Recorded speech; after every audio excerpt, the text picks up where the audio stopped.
Hola a todos, bienvenidos a otro sábado filosófico más aquí en el Pensamiento en Llamas. Y bueno, pues en esta ocasión vamos a hablar de qué es esto que se conoce como el realismo crítico. Recuerden que todo esto lo estamos haciendo dentro del marco de, bueno, pues este breve ciclo de sábados filosóficos en el que, bueno, pues estamos exponiendo diversas posturas del realismo. Hace 15 días ya checamos qué es la definición del realismo, sus antecedentes históricos y bueno, pues algunas dificultades filosóficas que tiene el realismo si desea sostenerse como una postura filosófica. Por su parte, bueno, pues la semana pasada revisamos o analizamos qué es esto del realismo directo o el realismo ingenuo, que bueno, pues básicamente lo que nos dice es que aquello que se ve, aquello que se piensa, es real por el simple hecho de verse y pensarse. Que bueno, tiene este tipo de realismos muchos problemas, ya lo señalamos en el sábado filosófico de la semana pasada. Les recuerdo, así entre paréntesis, que si ustedes quieren ver otros sábados filosóficos, bueno, pueden ir a la página principal del canal y en la pestañita de listas de reproducción ustedes van a poder encontrar una lista de reproducción creada que contiene a todos los sábados filosóficos, se llama sábados filosóficos y entonces ahí pueden checar otros sábados filosóficos que ya hemos dado, sobre todo estos dos concernientes al tema del realismo. Bien.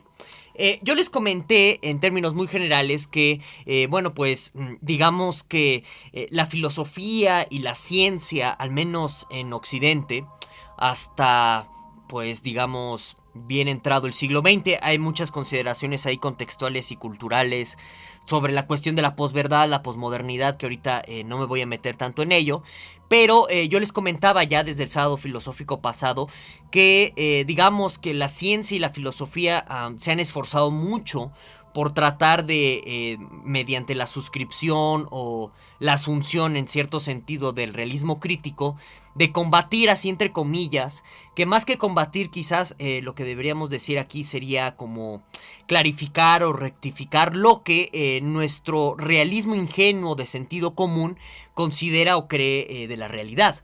¿De acuerdo? Entonces, por ello creo que el análisis que vamos a hacer a continuación del realismo crítico, que otros le suelen llamar realismo indirecto o moderado, ya verán por qué, bueno, pues tiene mucha relación con, digamos, esclarecimientos que tienen que ver con nuestras mejores nociones metafísicas, si es que de pronto tiene algún sentido explicarlo en estos términos, ya veremos por qué. Digamos que dentro de nuestras nociones metafísicas, pues el tema del realismo crítico sería lo que más se ajusta como a la noción de realidad que tiene la actividad de la ciencia y en algún sentido la actividad filosófica también, y básicamente cualquier tipo de actividad que se presume cuestionadora o dubitativa o que tiene digamos una cierta actitud interrogativa respecto a qué es lo real, pues asume esta consideración del realismo crítico en términos de entender qué es lo que existe y cuál es la relación con la subjetividad. Y en este sentido, pues hacia el final de la presente exposición, una vez que ahorita nos metamos a detalles un tanto más rigurosos respecto al realismo crítico, veamos los problemas o las objeciones que se le podría presentar al realismo crítico. Vamos a entrar al menos en dos casos dentro de la historia de la filosofía en donde podríamos decir que está presente el realismo crítico, y en este sentido vamos a meternos en el caso de Kant y en el caso de Aristóteles, ¿de acuerdo? Ya veremos más adelante por qué podemos encontrar precisamente un realismo crítico en estos dos pensadores de la historia de la filosofía occidental. Y dicho sea de paso, ¿no? Pues vamos a hablar del Aristóteles de verdad, no el Aristóteles tergiversado, del tomismo y este tipo de cosas muy ideologizadas, teológicas, que están defendiendo un credo religioso particular. Como yo no soy sacerdote ni pretendo serlo, pues a mí no me interesan las cuestiones de teología. Aquí vamos a hablar del Aristóteles original, ¿no? El que está presente en la metafísica, no en estas interpretaciones escolásticas tomistas ideologizadas. Bueno, ya con eso cierro la presente introducción de este sábado filosófico. Recuerden que cualquier duda, comentario que ustedes tengan me la pueden dejar aquí abajito en la caja de comentarios, o bien a través del chat, que bueno, pues se va a estrenar este video en vivo, entonces va a aparecer, ahí ustedes me pueden dejar todas sus dudas, quejas, objeciones, y yo con gusto las atiendo. Recuerden, sí les imploro que si van a dejar un comentario sea relevante y sea relativo al tema que estamos tratando, no otro tipo de consideraciones para, pues digamos, no desviar la atención del tema principal, ¿de acuerdo? Bueno. Y bueno, pues brevemente aprovecho para darle unos cuantos comerciales a todos los que me estén viendo. Los invito gentilmente a que se suscriban al Pensamiento en Llamas y que activen la campanita de las notificaciones para que no se pierdan ninguno de los videos que aparecen aquí en el canal. Por su parte, te doy un enorme agradecimiento a todas aquellas personas que decidieron volverse miembros del Pensamiento en Llamas, porque bueno, pues es gracias a sus retribuciones económicas que el Pensamiento en Llamas puede seguir existiendo y que yo pues puedo mantener esta oferta pública y gratuita de cursos de filosofía y de contenidos filosóficos para todos aquellos que estén interesados en las diversas temáticas que aquí tratamos. Entonces, un enorme agradecimiento a los miembros del canal, y en este sentido pues te extiendo la más de las cordiales invitaciones para que te vuelvas miembro del canal, y que en caso de que estés en la posibilidad económica de apoyar al Pensamiento en Llamas, pues que lo hagas y que aproveches pues la serie de ventajas exclusivas que yo oferto a todas aquellas personas que se vuelven miembros del canal. Bueno, ahora sí ya, dicho todos estos breves comerciales, vamos a entrar de lleno a la exposición de qué es esto del realismo crítico. Y bueno, algo interesante y curioso que vale la pena señalar es que el realismo crítico sería la mejor descripción metafísica de cuál podría ser la noción, ¿no?, de lo real, de lo que creen que existe tanto en ciencia como en filosofía como en cualquier otro tipo de actividad que básicamente esté dudando de que las cosas sean lo que aparentan ser. Si ustedes recordarán el sábado filosófico de la semana pasada, cuando hablamos del realismo ingenuo, para todos aquellos que no lo hayan visto, pues los invito a que lo vean. Bueno, pues nosotros mencionábamos que un realista ingenuo cree que las cosas son, en pocas palabras, lo que aparentan ser. Entonces, en algún sentido, el realismo ingenuo opera, por ejemplo, a nivel de nuestro sentido común, cuando tú caminando en la calle ves que se acerca un camión y como estás viendo efectivamente que ese camión se está acercando a ti, que te va a arrollar, pues te apartas. Entonces allí, en ese sentido, pues estás aceptando o concediendo que tal y como aparece el fenómeno del camión, es eso, o sea, es un camión que se va a impactar contigo, no hay posibilidad de dudar si será o no será un camión lo que se acerca a mí, etcétera. Simplemente te quitas y entonces, como les comentaba, el realismo ingenuo es básicamente como la noción con la cual nuestro sentido común opera respecto a qué es lo que existe, qué es lo real en nuestra cotidianidad. Tiene sus problemas, como ya mencionamos la semana pasada, que precisamente sería esto, la cuestión de las apariencias, o sea, cotidianamente también hemos experimentado que no todo lo que aparenta ser de una manera, pues en realidad lo es, ¿no? Todo lo que tiene que ver con experiencias respecto a gente hipócrita, o gente doble cara, o gente traidora, etcétera. Bueno, pues son casos de cómo esta noción de realismo ingenuo falla constantemente en nuestras relaciones humanas dentro de la cotidianidad. A veces funciona, otras no. Y precisamente podríamos nosotros decir que el realismo crítico viene a subsanar o viene a, digamos, a ampliar aquellos puntos en donde el realismo ingenuo falla, ¿de acuerdo? De tal suerte que desde un realismo ingenuo comienza precisamente a dudarse de que las cosas tal y como se presentan en la cotidianidad, tal y como acontecen o aparecen para nuestro sentido común, son lo que aparentan ser.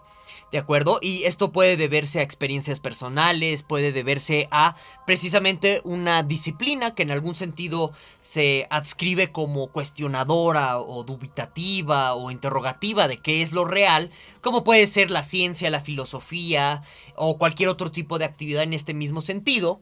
Bueno, pues digamos que este es el primer punto de partida para que uno pueda hacer ciencia, filosofía en sentido estricto, y básicamente cualquier otro tipo de actividad, entre comillas, crítica, ¿no? Que bueno, ese es un terminajo que como yo ya les había comentado pues en otros directos y en otros videos aquí en el canal, pues cada vez me suena que tenga sentido. Y aparece un término trivial, el de crítico. Ya cualquiera es crítico, ¿no? Nada más basta con que se crea despierto y funciona. En fin, ese es otro tema. Volviendo a la cuestión del realismo crítico, entonces es muy importante entender este punto de partida. Un realista crítico duda de las apariencias de las cosas. En ese sentido, cree que aquello que se presenta a los sentidos y también a la razón, no por ello, simplemente porque se haya presentado, hay que decir que eso es real o que eso existe, ¿de acuerdo? Y en este orden de ideas, pues un realista crítico lo que va a proponer es que se tiene que implementar como una serie de metodologías para que podamos ir disminuyendo los sesgos, los errores o nuestras limitaciones que tiene precisamente el sentido común, para que nosotros podamos ir investigando, si bien no el conocimiento, o para que nosotros tengamos, si bien no un conocimiento total y absoluto de lo real, al menos uno cada vez menos falso, menos erróneo. Entonces, en este orden de ideas es interesante ver que el realista crítico va a considerar dos cosas fundamentalmente. Primero, bueno, pues evidentemente el realista crítico cree que existe una realidad independiente de nosotros, o sea que no es producto de mi subjetividad ni de mi representación, pero, y esto es algo muy importante, a nivel epistémico, un realista crítico cree que no es del todo cognoscible la realidad. Y por ello, pues cree que nuestro conocimiento es limitado o es parcial. Y esto en virtud precisamente de todos los errores y de todos los hierros que tiene nuestro sentido común. Piensen, por ejemplo, en estas personas que andan por aquí en YouTube defendiendo supuestamente, ¿no? Filosóficamente la existencia de Dios, sin que ellos se detengan un momento en depararse que pues su concepto de Dios está limitado. ¿Por qué? Porque es algo que se da culturalmente en un contexto judío-cristiano, es algo que, por ejemplo, a nivel de demostración racional es muy débil en virtud de los sistemas formales que ya se tienen hoy en día, etcétera. Todo este tipo de consideraciones, pues los supuestos, ¿no? Entre comillas, filósofos que andan por aquí en YouTube, creen que en realidad eso no es un problema, que eso no debería contar como un problema siquiera, porque creen precisamente que su cognoscibilidad no es limitada. Y un principal punto de partida, tanto a nivel de la ciencia como a nivel de la filosofía, es considerar que nosotros, como seres humanos finitos, con muchos problemas de sesgo, con un entendimiento parcializado, ya sea por nuestro contexto cultural, ya sea por mi misma subjetividad, etcétera, bueno, pues mis productos del saber tienen estos mismos errores, tienen estos mismos fallos, de tal suerte que la idea es que en la investigación tanto filosófica como científica, pues cada vez más otras personas vayan subsanando, vayan corrigiendo todo este tipo de errores que yo pongo por mi limitada cognoscibilidad, por mi limitado entendimiento, que de nuevo, esta limitación de mi entendimiento se da por muchas razones, culturales, incluso por la misma naturaleza de mi entendimiento, qué sé yo, ¿de acuerdo? Bueno, entonces, ese es un primer punto muy importante a considerar sobre el realismo crítico. El realismo crítico cree, de nuevo, que si bien existe una realidad independiente de nosotros, no toda esta realidad es por completo cognoscible o absolutamente cognoscible, porque nuestros productos de conocimiento están limitados o son parciales, ¿de acuerdo? Por todo este tipo de hierros que les comentaba. Digamos que en este sentido el realismo crítico saca una moraleja muy importante del realismo ingenuo, que pues precisamente implicaría no confiar precisamente en todo lo que vemos, en todo lo que pensamos, por este tipo de hierros y limitaciones de nuestro sentido común, ¿de acuerdo? Bueno. Y por supuesto, como ya les comentaba hace unos momentos, digamos que el realista ingenuo cree, el realista crítico cree que mediante cierto uso de metodologías muy concretas, en el caso de la ciencia sería el dichoso, el famoso método científico, que como tal es algo muy complicado porque no nada más existe una única versión del método científico. Hay muchos tipos de metodologías de investigación científica, hay de corte cuantitativo, cualitativas, en fin, eso es todo un tema que no me va a dar mucho tiempo de abarcarlo aquí por limitaciones expositivas. Pero el realista crítico pues cree que mediante ciertas metodologías, no necesariamente experimentales, también pueden ser racionales. En este sentido, Aristóteles, por ejemplo, con el organón, pues lo que pretendía hacer era brindar un instrumento para el buen pensar, o sea, el pensar correcto, que ahorita vamos a analizar ese punto de vista dentro del pensamiento aristotélico, de tal suerte que vean, no todas las metodologías, esto es muy importante enfatizarlo, han de ser empíricas o experimentales a nivel de las ciencias empíricas para decir que puedes tú tener cierto tipo de metodologías que permiten ir corrigiendo los hierros de pensamiento, los hierros del juicio, ¿de acuerdo? Que en algún sentido, como les dije, eso lo vamos a adelantar lo vamos a ver más adelante. Pues esa es la misión originaria de la lógica, como corregir esos hierros de pensamiento, según Aristóteles. Eso es algo muy debatible, pero bueno, en fin, son consideraciones un tanto que se salen de la temática expositiva, pero es importante que lo tengan a consideración para que vean todo este tipo de aristas, ¿de acuerdo? Ya saben que cualquier duda, comentario respecto a esto que estoy explicando me la puedes dejar aquí abajo en la caja de comentarios o a través del super chat que, bueno, pues se está aquí presentando durante el estreno de este sábado filosófico. Bueno, vamos a ver algunos problemas que tiene el realismo crítico, ¿de acuerdo? Entonces vamos a dividirlos a nivel filosófico y a nivel científico. Es decir, ¿qué pasa cuando un filósofo asume un realismo crítico o tiene una noción de realidad que la describe muy bien la postura de realismo crítico? Esta diferencia hay que tomarla muy en cuenta por razones que expliqué en el sábado filosófico anterior. Entonces vamos a ver qué pasa cuando un filósofo asume o su noción de realidad la describe muy bien el realismo crítico, o bien vamos a ver también qué sucede con el científico que asume este realismo crítico o que, bueno, pues el realismo crítico describe muy bien la noción de realidad bajo la cual está operando, entre comillas, porque eso es algo muy cuestionable, el científico, ¿de acuerdo? Bueno.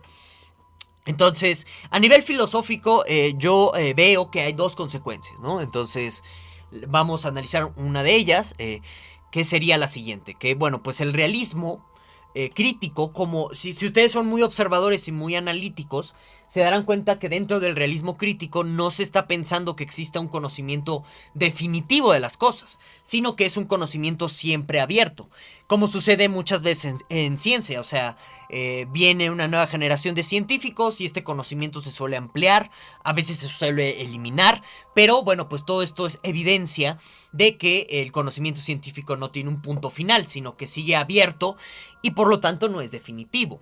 A veces mucha gente no entiende eso de la ciencia y pues surgen cosas ahí trasnochadas de carácter tomista que, bueno, ya, ¿para qué me meto en ese tema? Mejor no hablemos de ello, ¿para qué perder el tiempo? Regresemos al tema primordial, que es esto del realismo crítico.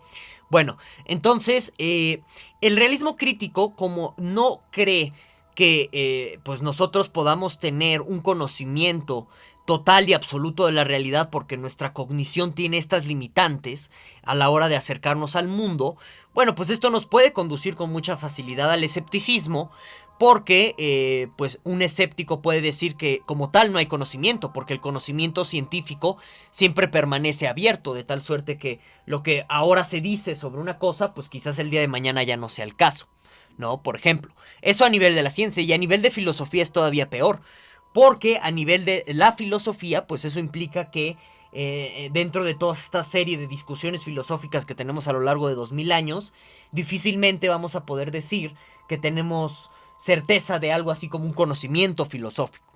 ¿De acuerdo? Eso es algo muy debatible. Ya tenemos un directo aquí en el canal donde hablamos de qué es esto del conocimiento filosófico, o si la filosofía produce conocimiento. En fin, es todo un tema, pero si quieres comentarme al respecto, recuerda que aquí abajo está la cajita o está el super chat aquí en vivo. ¿De acuerdo? Entonces, vean, el realismo filosófico a nivel filosofía me puede llevar a un escepticismo, y también a nivel de la ciencia, pero no tanto a nivel de la ciencia en sí, sino a nivel de filosofía de la ciencia. En fin, es importante tener a la vista ello. Y bueno, por supuesto, vean, el realismo crítico tiene un presupuesto que no nos demuestra o que no hace mucha defensa del mismo. Y es más o menos el siguiente. Que, bueno, el realista crítico cree que existe algo así como una cosa o una entidad a la cual pues esa entidad no somos nosotros. y que básicamente esa entidad es la que percibimos, es el objeto de nuestros pensamientos, y a partir de ella nosotros empezamos como a generar estos conocimientos limitados de los cuales nos está hablando el realismo crítico, ¿de acuerdo? Pero aquí la gran pregunta sería la siguiente: ¿qué tan justificado de pronto podríamos estar nosotros a nivel filosófico para decir que existe algo así como una cosa en sí o una entidad más allá de mi subjetividad que es perdón, que es objeto de mis sentidos o de mi conocimiento, si precisamente de pronto parece que el realista crítico admite que no podemos conocer algo que no caiga dentro del objeto, o sea, algo que no sea objeto de mis sentidos o objeto de mi razón? Y esto nos remite a un viejo problema filosófico que se da precisamente con la obra de Kant, que es el asunto de el problema de los contenidos no conceptuales de la experiencia. Yo tengo un sado filosófico respecto a, a esta temática, que bueno, para muchos es la gran problemática de la epistemología en la modernidad.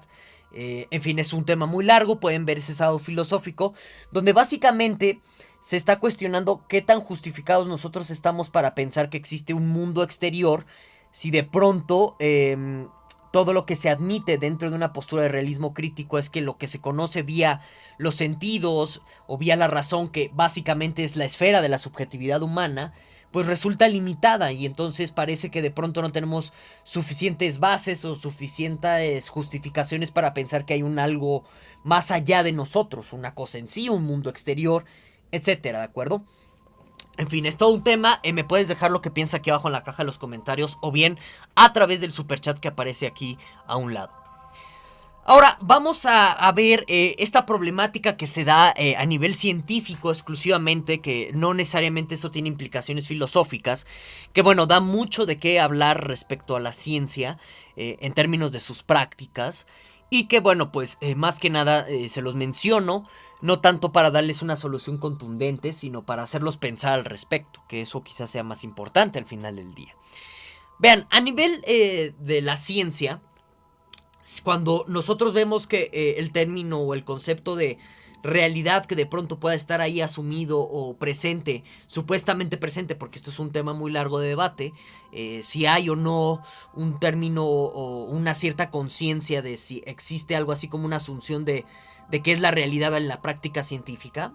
En fin, como les digo, es un tema muy largo, pero suponiendo que sí haya plena conciencia de ello dentro de las prácticas científicas, bueno, si es el realismo crítico, esta postura metafísica en filosofía, la que mejor se ajusta para describir cuál sería el término de realidad en las prácticas científicas, bueno, se seguiría que básicamente como en la ciencia, las metodologías no son concluyentes, porque en ciencia el conocimiento es retractible. ¿Qué quiere decir esto? Que si tú encuentras nueva evidencia, pues las hipótesis que tenías originalmente se pueden venir para atrás.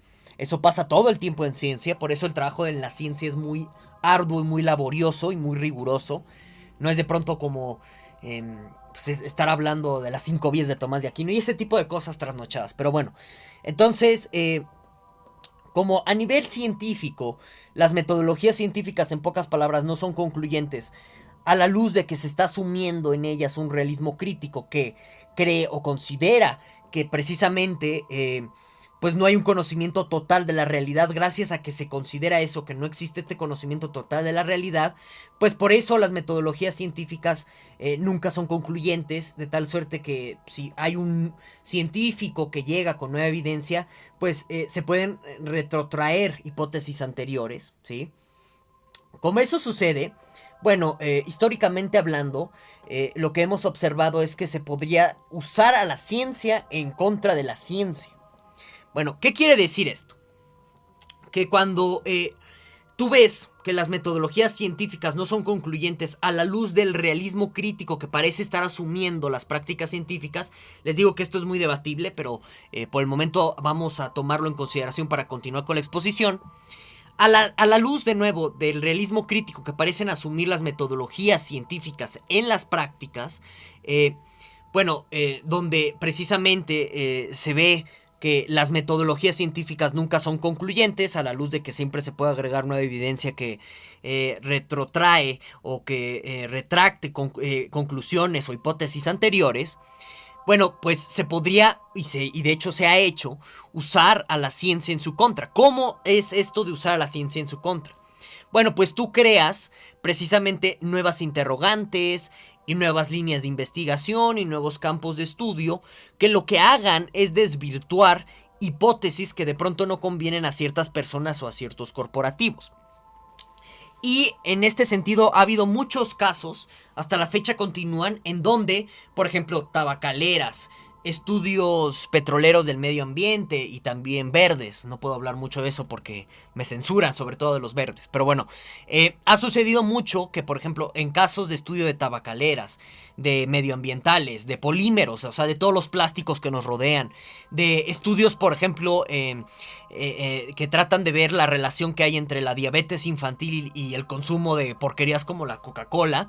Bueno, lo que se ha visto que hacen todo este tipo de compañías es aventar o digamos echar sobre la mesa de la investigación científica más interrogantes, más campos de investigación o básicamente más líneas que lo que hacen es ir desvirtuando los estudios que ya se tienden, y entonces en este sentido se habla de que se puede usar a la ciencia en su propia contra para beneficiar los intereses de ciertas personas o organizaciones. Vamos a especificar más, estos ejemplos. Por ejemplo, las tabacaleras en los años 60.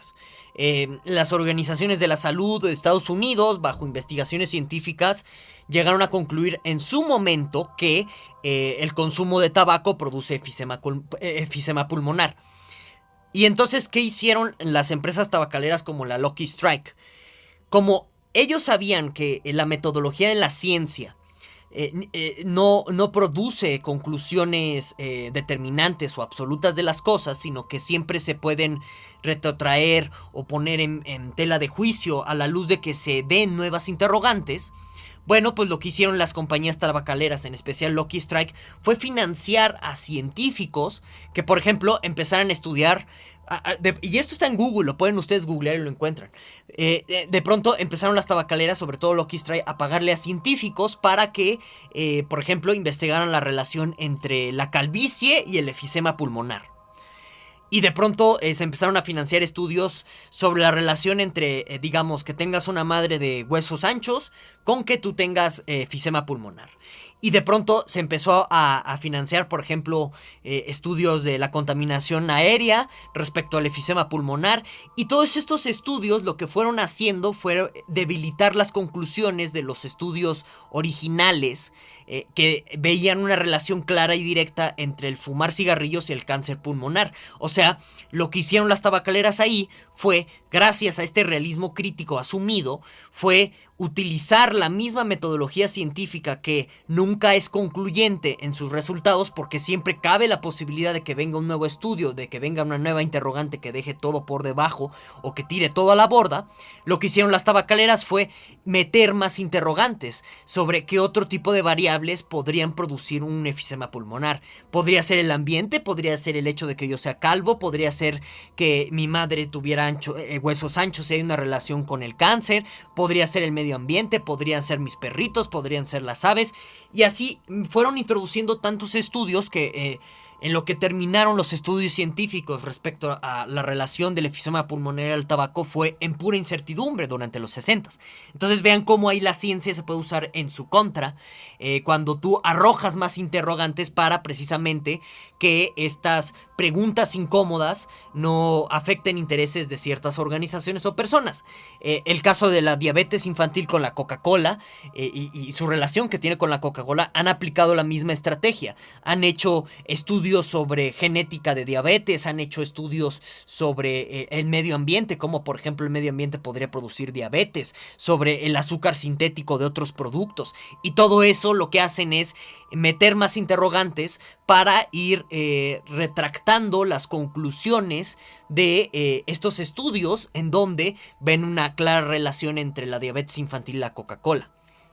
Entonces, El problema está en el realismo crítico asumido, que considera que como no hay un conocimiento absoluto de nada, pues siempre cabe la posibilidad de una nueva alternativa. Y vean cómo estas empresas han utilizado estos supuestos de realismo crítico en la ciencia para meter más duda, meter más intriga, meter más confusión respecto a la relación que hay entre cáncer de pulmón y fumar, respecto a la diabetes infantil y tomar Coca-Cola, que los niños tomen Coca-Cola, etcétera, ¿de acuerdo? Bueno, pues ya para finalizar este sábado filosófico, vamos a ver el realismo crítico ejemplificado al menos en dos filósofos, ¿de acuerdo? Uno de ellos es Kant y el otro es Aristóteles. ¿Por qué Kant es un realista crítico? Yo sé que hay por ahí ciertos teólogos que andan diciendo que Kant era un idealista. Son teólogos muy ignorantes. No se han visto no han visto ni siquiera la crítica de la razón pura. Si tú abres la crítica de la razón pura va a aparecer algo que se llama refutación del idealismo. Yo tengo un video sobre la refutación del idealismo según Kant en el curso de epistemología, la sesión dedicada a Kant. Yo expongo ahí la refutación del idealismo, la puedes checar por si te interesa. En fin, para Kant, dentro de su epistemología que está presente en la crítica de la razón pura, bueno, podemos encontrar que de lo que está más enfocado la crítica de la razón pura es sobre la validez de las atribuciones del conocimiento, es decir, qué tan justificado estoy yo a la hora de decir cosas como, mira, yo conocí a Dios, yo conozco el infinito, yo conozco la eternidad, este tipo de enunciados. Tiene que ver sobre todo con la cuestión de si hay un conocimiento sintético a priori que no toque en la experiencia. En fin, es un tema muy complejo. Recuerden que tengo un curso sobre Kant aquí en el canal por si gustan checarlo. En fin, volviendo, ¿por qué Kant podremos decir que es un realista crítico? Porque él considera que si no se toman en cuenta las posibilidades de las condiciones de posibilidad de la experiencia a la hora de articular cierto tipo de conocimientos, bueno, pues uno no puede decir que tiene un conocimiento válido de las cosas. Y donde estas condiciones de posibilidad toman en cuenta las limitaciones del sujeto para conocer la realidad. ¿De acuerdo? Entonces, por eso podemos decir que Kant es un realista crítico, porque está considerando al conocimiento humano como algo limitado, como algo que depende al nivel de validez, a nivel de justificación de los conocimientos, como algo que depende de mi misma naturaleza humana limitada, ¿de acuerdo? O de las limitaciones cognitivas que yo de pronto llego a tener, ¿sí? Bueno, ahora, ¿qué pasa con Aristóteles? ¿Por qué podríamos decir que es un realista crítico?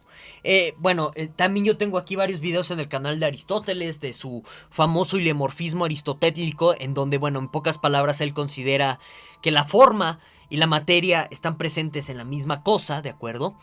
Y que es nuestro entendimiento, o el intelecto, todo el tema del nous aristotélico, que es muy complicado, que se dedica a abstraer la forma de los objetos, ¿sí? En este sentido, Aristóteles de pronto podría parecer un realista ingenuo por creer que la forma aparece de inmediato en los objetos, ¿no? De nuevo, tal y como aparentan ser las cosas, parece Aristóteles que nos dice que esos son. Pero de hecho no está diciéndonos eso Aristóteles. Cuando uno observa con detalle el organón aristotélico, que, bueno, pues tradicionalmente se entiende como un manual de lógica, que tiene muchos problemas porque no tiene formalización de por medio, pero bueno, ese es otro tema. En realidad el organón aristotélico no es solamente eso, un manual de lógica. Es una guía para que nosotros, nuestro entendimiento, no caiga en juicios incorrectos a la hora en que abstraemos las formas de la materia. ¿Esto qué quiere decir? Que Aristóteles era consciente que el ser humano se equivoca a la hora de decir qué es la esencia o qué es la forma de los objetos, ¿sí? Y como se equivoca, por eso necesita un organón, necesita un manual que le diga más o menos cómo es un juicio correcto, que bueno, en ese momento así se le llamaban a las inferencias lógicas juicios, ¿sí? Para que no caiga en este tipo de errores o de hierros. Entonces aquí pueden ver cómo Aristóteles, pues al final del día es un realista crítico por considerar precisamente nuestro conocimiento como algo limitado, que hay que guiarlo, que hay que orientarlo, porque de entrada se vuelve parcializado y se vuelve erróneo o equivocado. Y hasta aquí lo vamos a dejar. Espero que les haya gustado este sábado filosófico. No olviden dejarme aquí abajo en la cajita de los comentarios todas sus dudas, críticas, objeciones y demás que tengan. También estábamos por acá en el super chat que se pone en los estrenos. Espero que me hayan escrito si quieren, ¿verdad? Cosas interesantes. En fin, nos vemos. Hasta la próxima.